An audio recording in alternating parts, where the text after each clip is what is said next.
a nice big hole like that. I really like this project. I really like the idea of carbon neutralization or carbon trapping, and really like minimizing our footprint and stuff. It's a big school, so there's a large footprint, but the carbon footprint will be a lot smaller because of this one project. Deforestation is of concern because as we convert forests to other land uses, we lose the capacity of the forest to remove carbon from the atmosphere, and we also release the carbon that is contained in the trees into the atmosphere.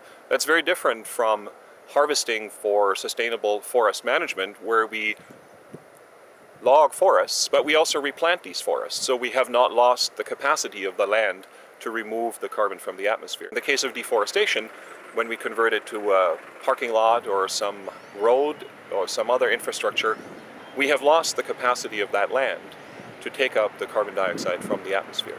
A net zero deforestation policy would seek to maintain the total forest area of British Columbia. Where we lose forests to other land uses, we would replace that forest in other areas by planting currently non-forest land to forest, so that over time we maintain the total forest area in the province. You want to leave your hand in, pull a shovel out, and if you take it... The faster the tree grows, the more carbon it sequesters, the more carbon credits.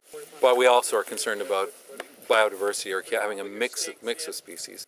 In the wetter areas, we're planting red cedar and black cottonwood, and we're mixing in some cypress and some alder around the creeks.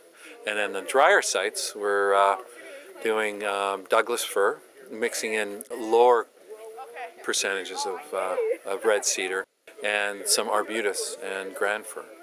We want our students, when they graduate the school, to have a sense of obligation and an understanding, basic understanding of what our environment is and what they can do to make our environment better. Carbon sequestering is a huge thing that is certainly impacting the entire world. As long as we keep making small efforts like this, it'll really help. That's what I believe.